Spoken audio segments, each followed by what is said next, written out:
Podcast for Sandro Bardelli, answering questions.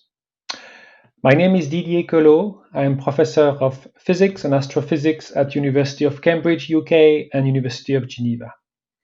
Question number one. You discover 51 Peg B in the era of giant telescopes using a relatively small telescope in the Haute-Provence. What was the major change in technology or strategy that permitted the discovery?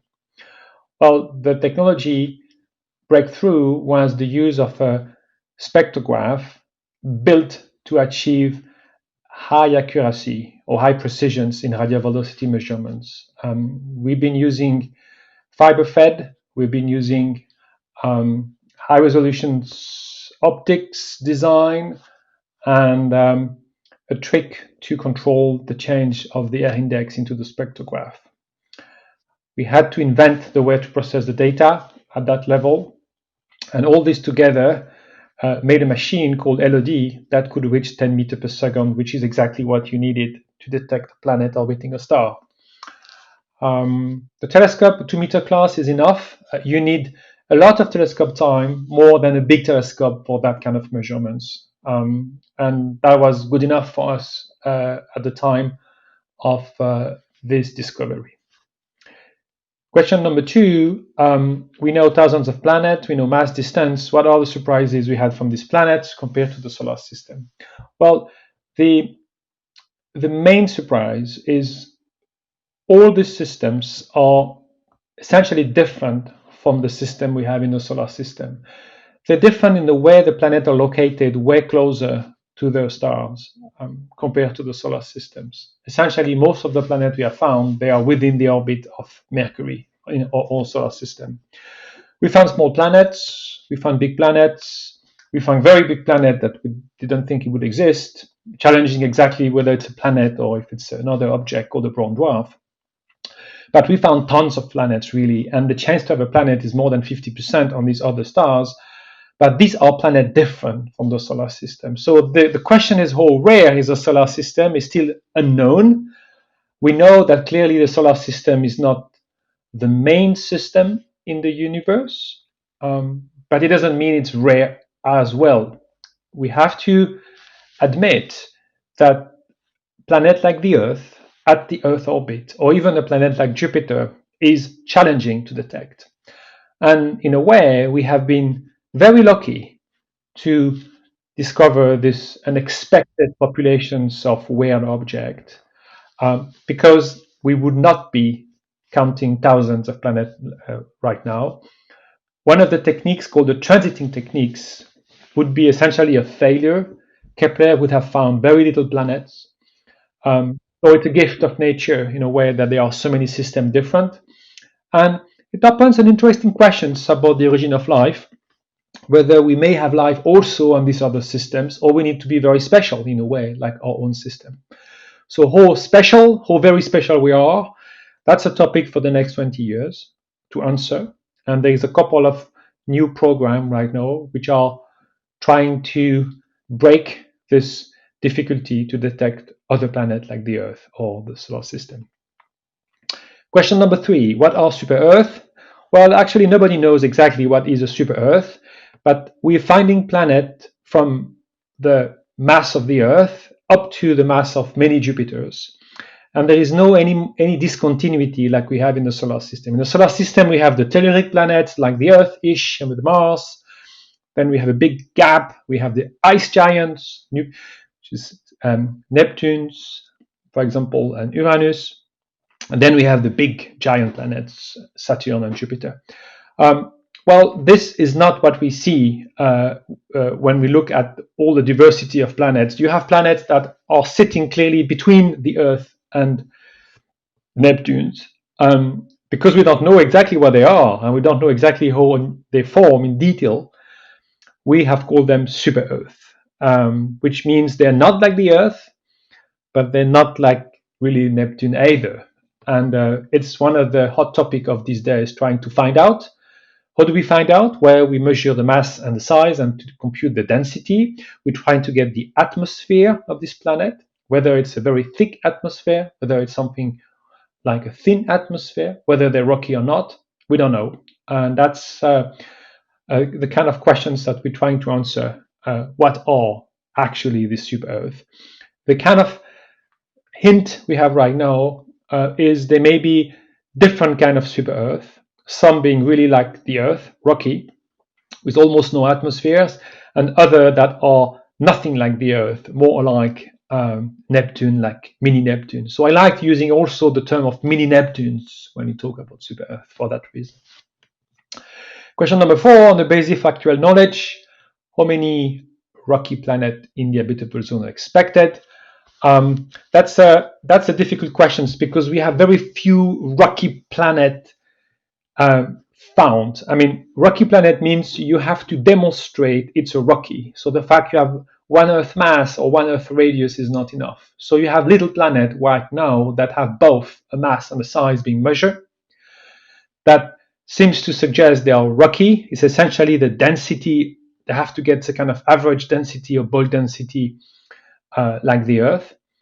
And also that are located in a region where the temperature is such on the planet that you may believe it's habitable. I mean, habitable zone is very simple. It's just the fact you have liquid water. So we don't know whether there is water, but if there is water, you know it's just liquid. It means not too far, not too close from the star.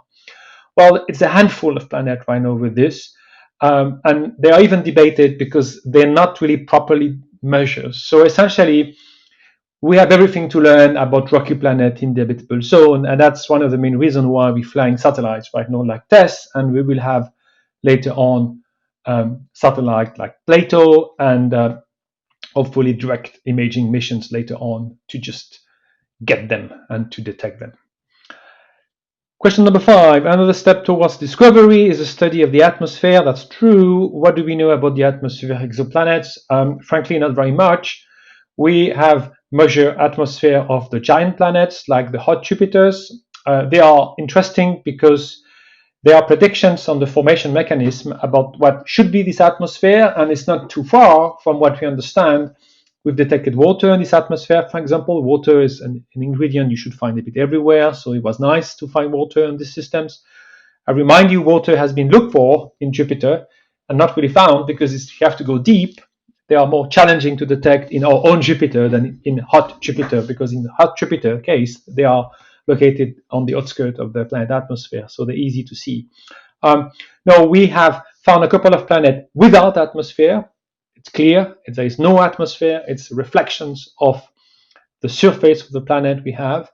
And we have a very interesting, I think, group of planets that would fit into a kind of Neptune range, and where we know there is a lot of atmospheric feature, and that's one of the big goals for the James Webb Space Telescopes and Ariel later on, I think, to try to get more detail about this atmosphere.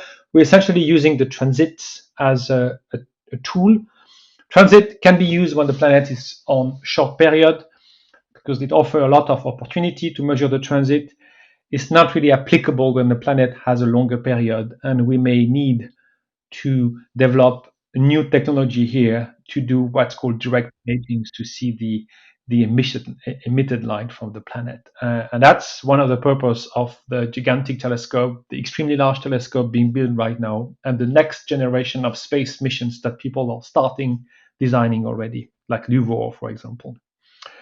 How far are we from detection of ozone and water line in exoplanet? Well, water has been detected already in giant planets. So as I said, water is nothing very special here. Ozone, it's not the most interesting feature here. Just be aware, if you find oxygen on the planet, it doesn't mean there is life. You can easily break the oxygen. You can produce the oxygen by breaking water. You may have water, even desiccated water, that is breaking apart due to the UV flux of the stars. So oxygen and ozone is not only the byproduct of life. You need really a large quantity of this, and this needs to be combined with other molecules to make sure that it cannot be produced by breaking of the molecules. So chemistry can play a lot of tricks, and when you really want to understand the planet atmosphere, you have to dig out into the planet geophysics as well. you have to get some understanding of the nature of the planet itself, whether there is some volcanic activities. That's quite interesting as well, and that's a very complex problem. So the fact we detect feature doesn't say a lot about really what exactly is going on. You need to get a complete picture and detecting many of these molecular lines together to build a planetary model combined with the planet geophysics to understand what you're doing. That's related to your question number 7, signature of the biological activity. This is a very, very difficult question. So there's one way to see that is you want to detect a copycat of the Earth, which is essentially exactly the Earth, which, to my perspective, assuming the diversity of exoplanet we're facing right now, it's kind of a ridiculous idea because it's a lot of chance that you will get too many kind of planets, that you may end up with too many kind of different atmosphere as well. Whether life is only based on oxygen, produce a lot of oxygen, it's a very interesting question. So certainly looking for something we know is good, but we should really start a bit more comprehensive approach here and trying to rather go for any planet that we have strong evidence it's rocky and for which we may believe there is a chance to get water and liquid water and to try to get as much detail as we can of this atmosphere. This is going to happen in the next 100 years, and that will open a new chapter of the science, which is looking actively based on facts about the origin of life in the universe. And I'm pretty confident there will be progress, but the data are difficult to gather, but sooner or later we're going to get it. Do you think we are alone? What about intelligent life?